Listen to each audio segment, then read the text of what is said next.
omukunja atasera bamukutte wuliriza bulungi omukunja atasera bamukutte wabula ate ekinewunyisiza atamukutte Sirili Puzzle.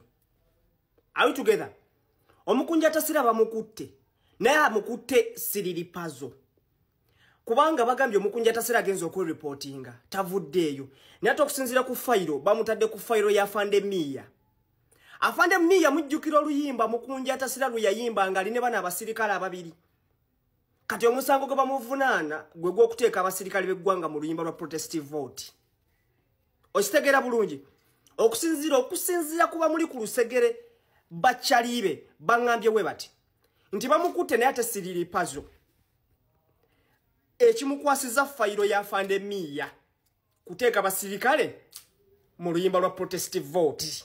Watyo amawulire getofuna nti mukunja atasera akwatiddwa naye nga basinga obungi tubadde tumanyi nti oba oliawo nsonga za Lili Puzzle naye katata amawulire agavaayo galaga nti nedda Lili Puzzle tabirimu nti mbu bamuvunaana kuyimba luyimba lwa struggle oba lwa protestive vote mbu nateekamu abasirikale b'eggwanga abange ogwo gwatandika ddi okubeera omusango ekyebuuzibwa abasirikale bano baali baana bato nti babateekamu nga tebabitegedde nze naawe naye nga ge mawulire getufuna nga tuvuddeko eyo waliwo amawulire agendako okuva mu ggwanga lya Germany nga waliwo Munnayuganda amanyikiddwa nga Muyekera Bale Aloysius avudde mu bulamu bw'ensi eno.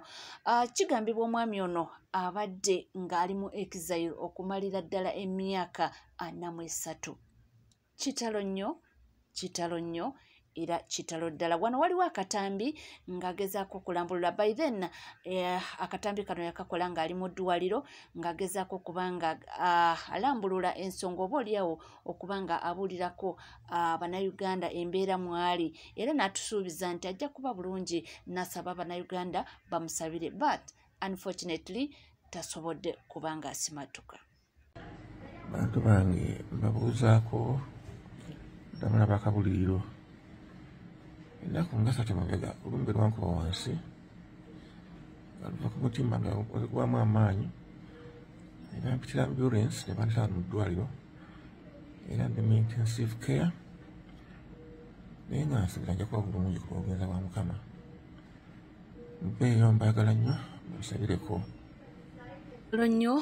kitalo nnyo era kitalo ddala tweyongera okuba nga tusabira ab'eŋŋanda n'emikwano era n'okweyongera okuba nga tusabira omugenzi Mukama amusonyiwe byonna ebyamusobako.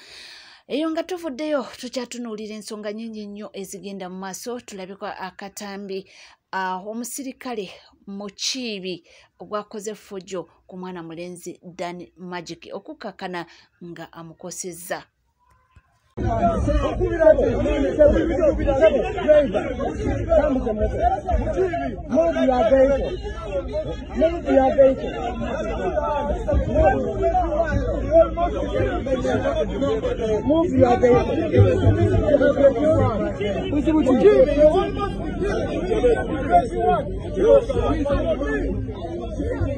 My message from the Manchester asking about some completely different message for a reason.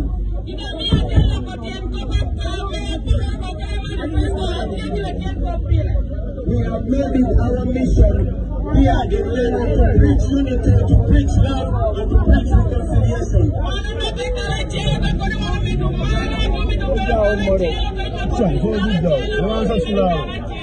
We have been kept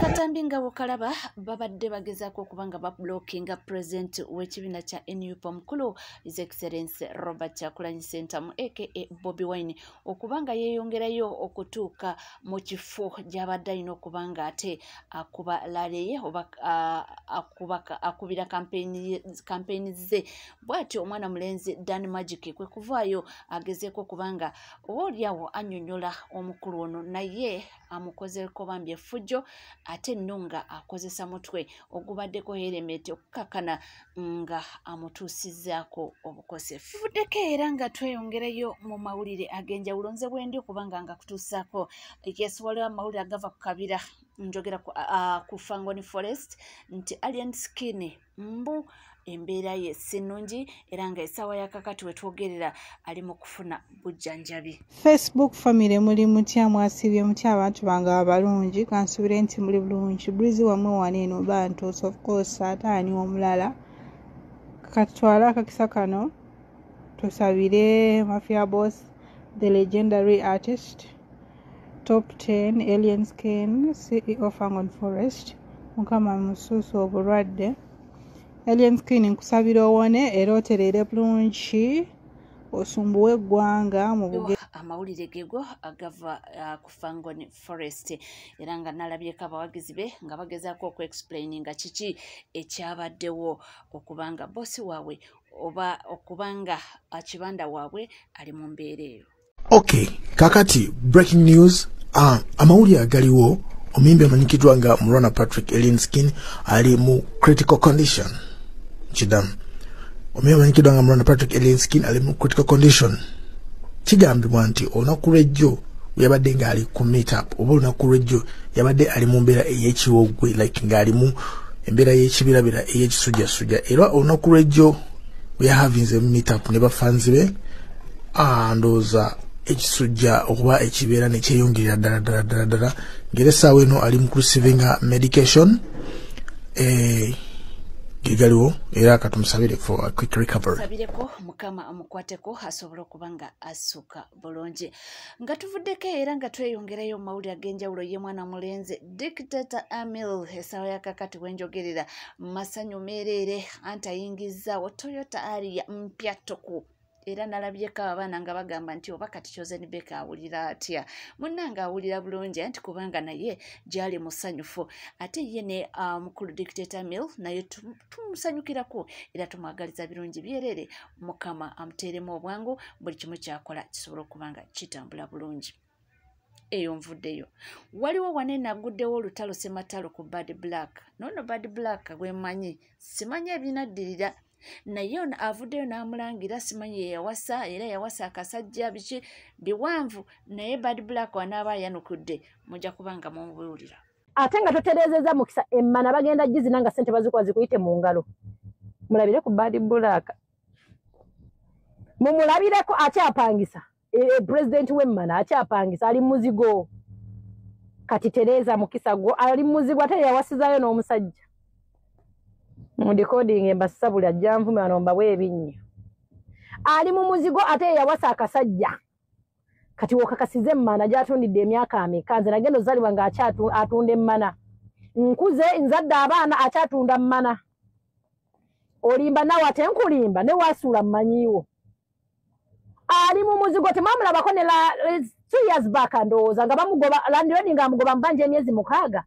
temwamulabako nga bamufuutula nadda mu apartment endala apangisa asula na ku 3rd floor asula ku 3rd floor kalina gye basulako eriko emyaliro 3 asula waggulu. Yes, she's renting. Bad Black apangisa nze Bad Black mwagala ng'omuntu nga ye byayogera binyinja nnyo omuntu nze ayogera emboozi z'ekisirwe njagala nnyo omuntu ali free ye Bad Black naye mumulabireko mugamba ono president w'emmana ali ludda wa mwali mulabye kakazimbo baka apartment nga ka Bad Black oya postinga ne bia nga ali mukunywa na postinga whisky nga ali mukunywa na postinga ebyokulya apostinze nga ali ku photoshoot apostinze nga ali mu KFC na postinga nga ali ludda wa gana postinga nyumba serious mama nyabo nze babuulira mugenda kufa awolabira nti emmana esala bubi emmana esala nze mbabuulira ate muli mu comment section muli mukusaka emmana esala dabaga season z'emmana waliwo season ng'emmana etambula Daga disenga mwe nyino babu sabana bobuwala ne mufuneyo mu business mukole. I thought yazimba kati embaga asonda yachi ngali muzigo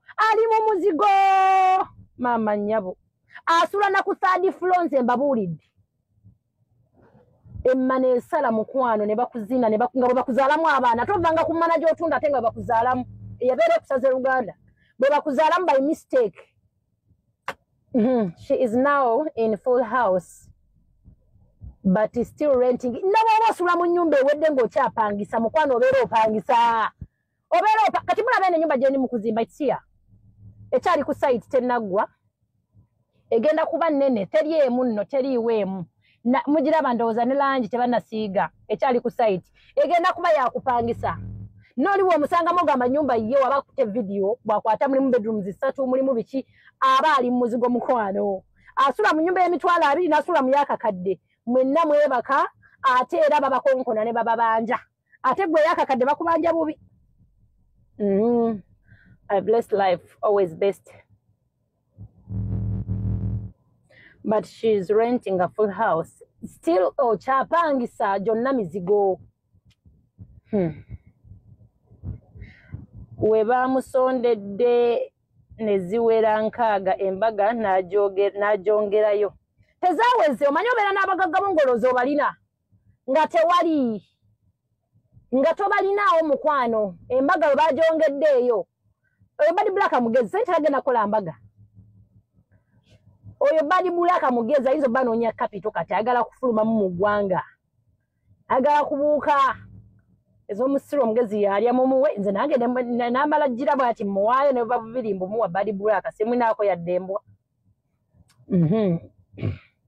nga okoleramu live n'omutya kumbe neyazimba one room amusinga ne bw'obeera osula mu apartment nga ya miliyoni 2 omuntu ng'asula mu room emu akusinga mukwano wano e Kampala nabw'abeera mukyala akusinga nze mbabuulira basula mu apartment ne bamanyira abaana bobola basula mu nyumba ez'emitwalo 2-3 ne babavumavuma nga musula myala mukwano gw'osobola ogenda funa siriimu ng'onoonya sente za apartment omugagga kati abaana bobola bali kuno kino nkibabulya nkirinako experience ng'omanyi tolina ne business gy'okola oba kali mukoko kati kayinza kweta saving wa mitwalo 10 per day tosobola kuŋŋamba nti omugagga zayina miliyoni 2 bando 2 azisibye mitwalo 5 oba 2 oba mutwalo nakugamba bebi njagala mmananga era kituufu emmana ajagala akutute out akuwadde buli kimu asose nakuwayo kuwa n'ataano nakunyiga ya 5 obubiri bukyali wali nagamba bebi njagala kuzina namutuuka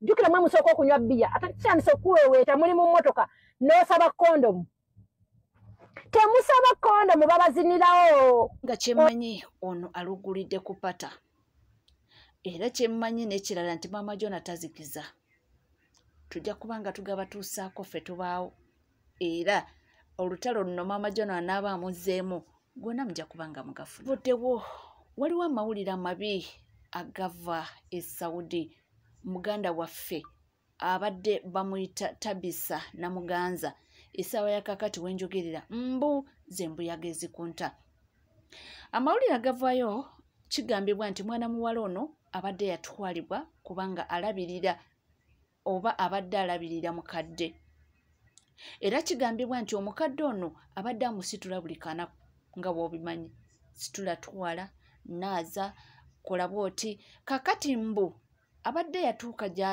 gyatuuse ng'awulira naye kati emikono gimuluma mbu kwe kugamba boosi we mbadde nsaba omulwadde mumugulireyo akagaali mbu abo baamukutte ne bamukuba mizibu nnyo okukakkana bibino kabanyumize gye bigweredde mbu baamututte ne bamuggyamu ensigo kakati mwana muwala w'enjogerera ono yavudde mu bulamu bw'ensi eno.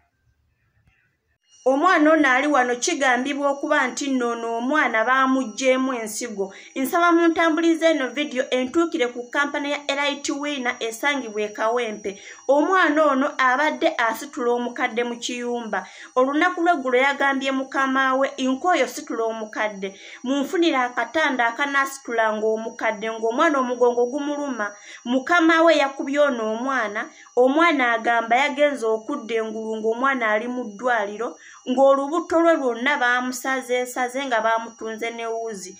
Ekitegeezebwa ekigambibwa nti nno ono omwana baamuggyeemu ebitundu by'omunda. Kyokka famire y'ono omwana yabatuukiridde mwenga kampani ya Elite Winner mwaganye okuyamba ono omwana ne muvuma ne famire y'omwana ne mugiblockinga. Kampani ya Elite Winner mutunda abaana muveeyo ku nsonga z'ono omwana. Kitalo nnyo era kitalo ddala.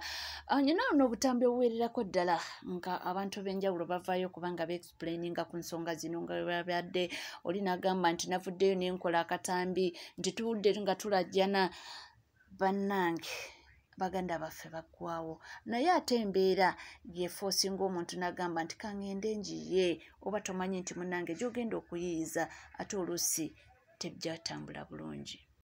Omukyala gwe bayita Namuganza Tabiisa oyo vidiyo eziri ku trendinga gwe basaze ne bajjamu ebintu by'omunda. Oyo omukyala amawulire agaliwo ssaawa zino bagamba yafudde oba afudde olwaleero oba abadde yakafa. Twagala okubategeeza kampani ya Elite n'omusajja oyo gwe bali mugamba sinnabafuna bifaananyi byo muganda wange naye kirabika kaweddemu. Kampani ya Elite Winners malayika mwazanyidde ku bantu abakyamu, ku famire enkyamu, ku batiktok abakyamu. Obutafa ku mwana ng'alaajana omwana ne bamusala mu ddwaliro ne basala ne bajjamu ebintu ne basuula mu ddwaliro Morova lya King Fahad Hospital. Omwana nga teri wadde muntu asobola kumulambuula. Abaana bali mu inbox zaffe ffe tukola nga baani. Ffe tufuna sente mmeka ku mwana yenna atambula. Era ffe tusasulwa ddi ani atusasula. Ne tubeera ne gavumenti ne tubeera ne baminisita abeebafu abajja buli musaala gwabwe n'abaana baabwe kusomera amasomero ga bbeeyi.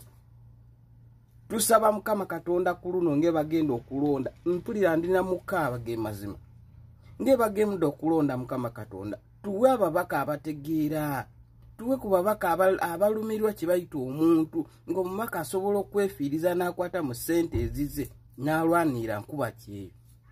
Banaye nga tuleeta omusolo mungi tusinga n'ebyo ebiyimbi ebireeta ebyemugabira ssente nga birina n'ensako.